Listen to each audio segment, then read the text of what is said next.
Done rolled right in behind the man, the myth, and the legend.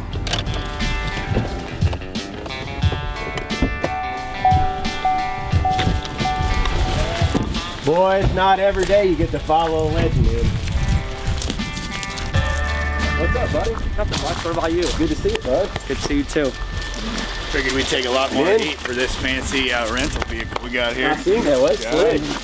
Great, congrats. Hey, what's up, buddy? Nothing much. I feel like you're on like 8 inches since the last time I saw you. Old big Hossie's got the grill fired up over here. I smell it. Got some burgers.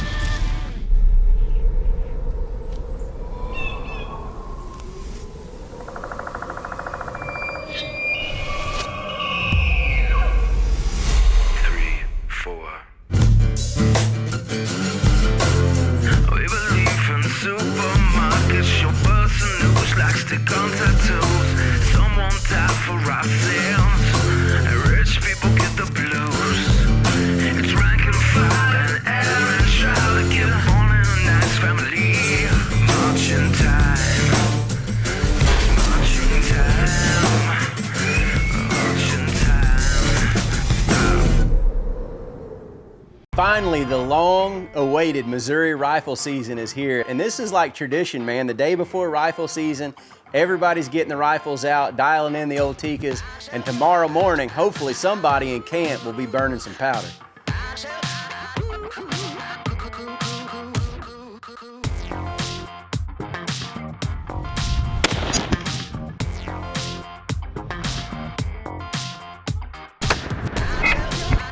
We're getting things set up in Missouri. Tomorrow is opening day, so we're out here burning a little powder. We're cooking some burgers on the grill, and normally we'd be shooting off a lead sled, but this year, man, we started shooting off these dead shot shooting bags, and I'm telling you, I'm falling in love with them on top of the stable table. It makes a deadly combination. The thing I like about the bags better is you don't get a solid wall against your rifle, so your rifle's able to float a little bit.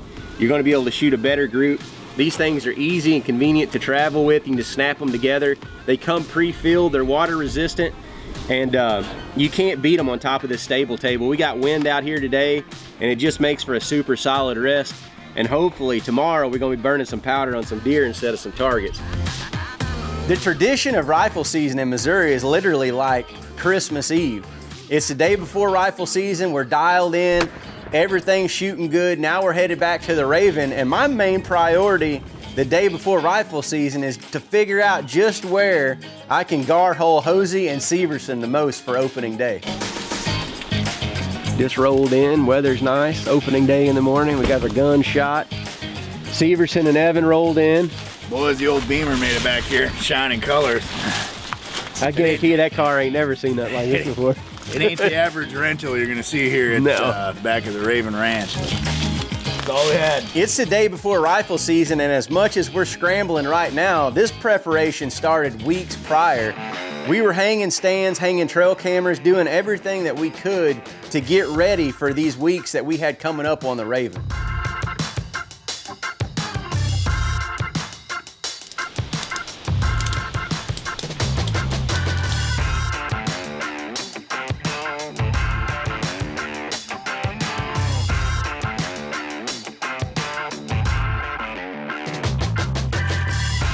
Birdman, I sure appreciate you and your family and Dustin getting everything ready to rock and roll for opening day. Scuba and I, we're heading down from Iowa, and good Lord willing, opening day in Missouri, we're gonna let that powder burn. First day of rifle season, we got good temperatures out there, about 30 degrees, northwest wind. The stage is set, as they say in the movies. We were living with them in Iowa. We came down late last night. We weren't gonna miss the powder burning down here in Missouri. This has been tradition for I don't know how many years now, since the start. Long time. For you, since you're about what, 6 months old probably, you've been shooting. Since I was still in the womb. Boy, look at that old. I've been hunting these deer down here in the hills and the hollers.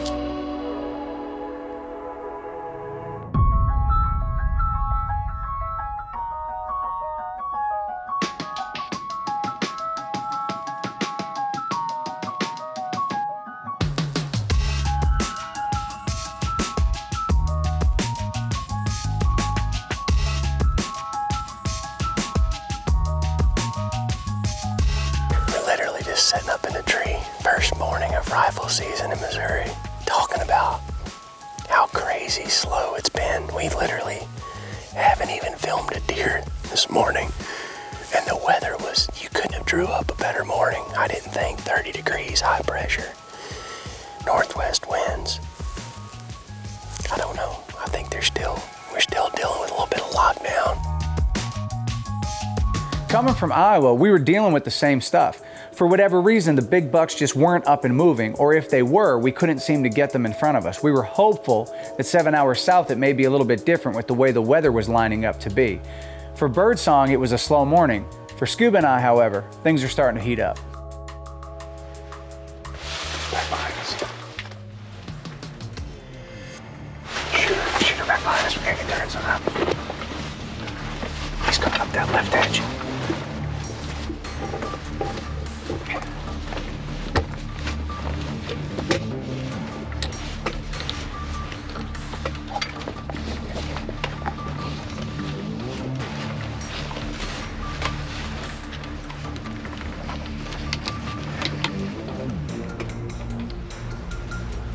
See him right there? Yeah. He's gotta get broadside. Yeah, he's probably 300 down there. He's gotta get broadside. Okay, he's walking up.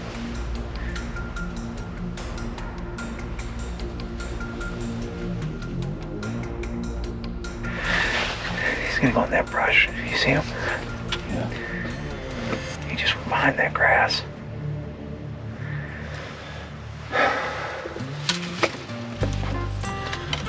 I think it was that big 8.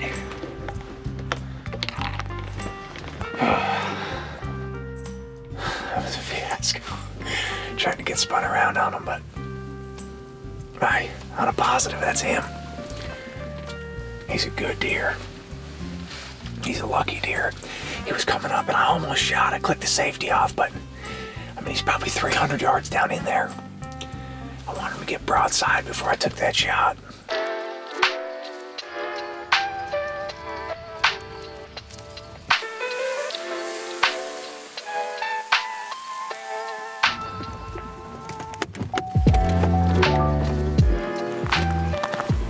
Well, we almost had the pole. We almost had one for the pole. What happened? I almost shot. He was about 300, a little bit more, but he was like walking at us, like quartering hard to me. You know what I mean? Yeah.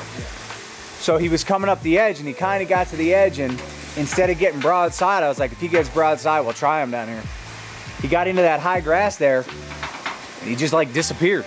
Yeah. He must have went down into that ditch or whatever. He looked out into the field for a second. We had those bulls around us. And he went down, but he was probably, I don't know, 280 yards at his closest right there, but right on the edge of that creek, you know, and then he just dipped in there. I thought maybe he'd go over there to DU to Cody. But according to Cody, he didn't fire. It was pretty slow this morning for everybody. I saw a falling. No shot? Nah, couldn't get on her. Couldn't get broadside. Couldn't get on her.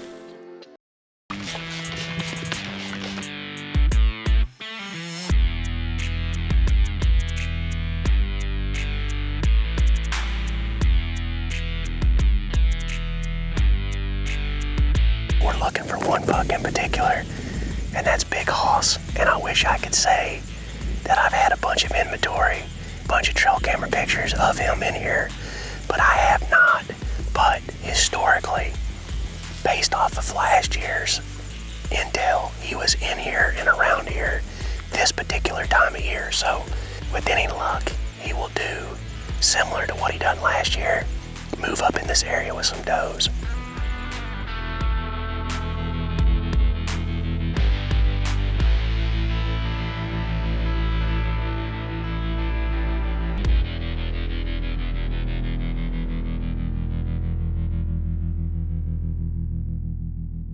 Man, it was another slow set on the Raven. I mean, between the full moon, lockdown, and all the acorns that we had this year, I'm afraid we're in for a tough week.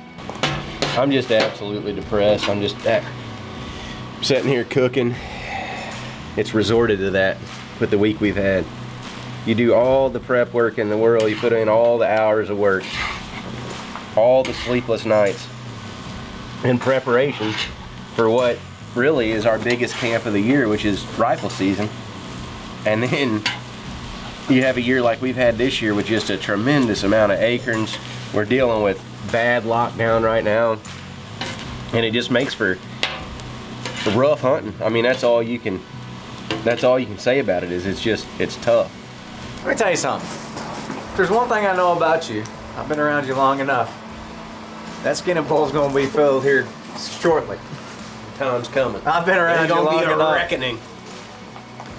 We're talking tonight. I think we're gonna divide and conquer. I'm gonna head back to Iowa. These boys are gonna finish what we started. I got a job to finish up there. Birdman, keep your head up, brother. You and Minnie Haas, stay the course, man. Stay after him. Put those woods hours in and punch some tags.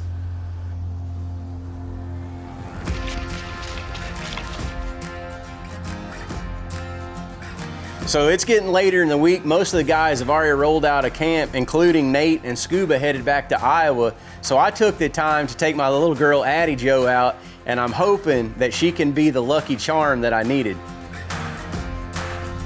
Hey, what? I think it's about time for you to blow your deer horn. God, maybe not quite that loud. Just a bit. There you go. One more like that. Well, I'm pretty sure we spooked every deer in southeast Missouri, but the important thing was she had an unbelievable time, and hopefully Cody and Kelsey on the other side of the farm is being a little quieter and having a little more luck than we are. We are freaking locked and loaded in this grizzly pod. I got the gun up on the bog pod. Got the camera up. Carol over here, the fiance, is ready to rock. We're looking at a big time food plot here. We got the border line out here, set up in the grizzly pod. We are after a deer we call trailer trash. I got a good feeling tonight. Got the good luck charm on my side. We're gonna get him. Here we go.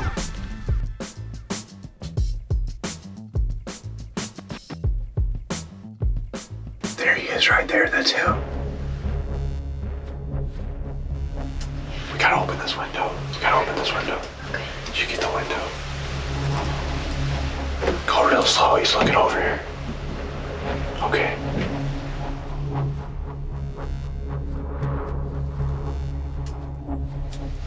You got him. Are you on him? Yeah. Zoom in a little bit.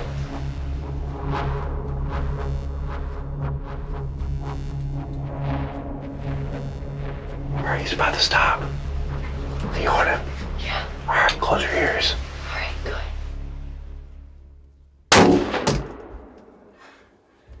Freaking smoked him. Trailer freaking trash!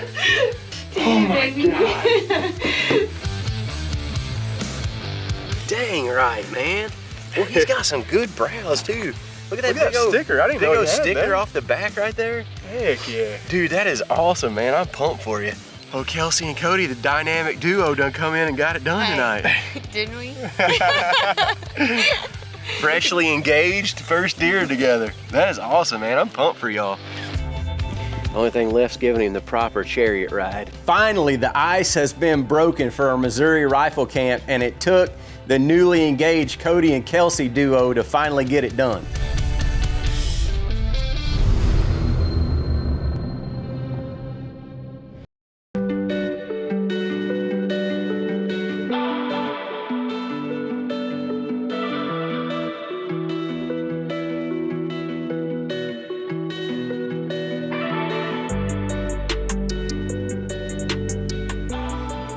This morning we had high hopes, like 25 degrees. I mean, it's just like a winter wonderland out here. We come back down to Death Valley. We've been after a deer we call the Kansas 8, and he's been kind of bouncing around to several different food plots, but we've not got him consistently anywhere, and I know this is his home, so they've been locked down, and I'm hoping once he breaks off the doe, he'll come back down here at least for a day or two. But we have not yet seen a deer yet. The Kansas 8's a buck that I've been after the entire season, and as I'm sitting in this set of millenniums this morning, the only thing that's on my mind is how dang close I have came to getting a shot at this buck earlier in the season. I literally had this buck at 60 yards during bow season, and he boogered, and just like that, he was gone. And I have not laid eyes on him since that night.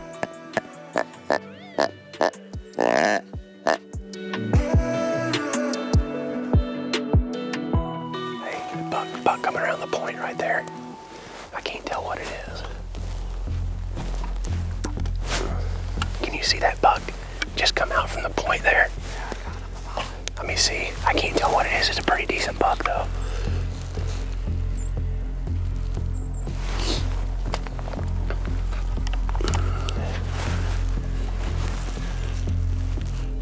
That's a 3-year-old 8. Hey, another buck coming out right the same spot, right around the point there. That's him, Kansas 8. Can you see him good right there? Okay.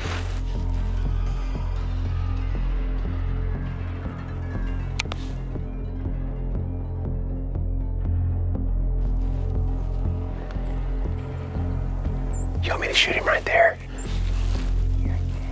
All right, here we go. You ready? Yeah.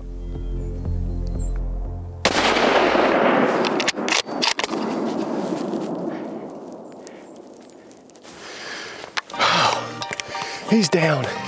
He's down. We've hunted that deer all season. All season. And finally, got a crack at him.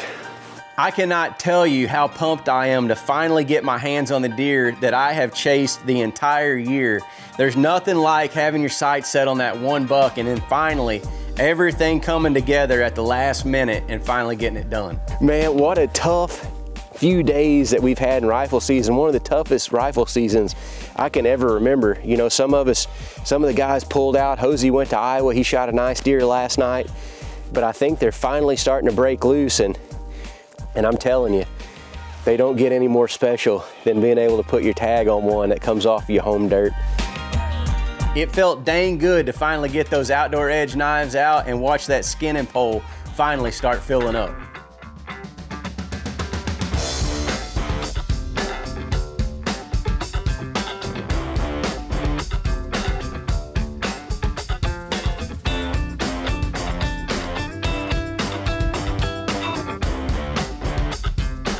Appreciate you standing there holding him, Cody, without your knife. You're welcome, buddy. I'm glad I can skin your deer for you.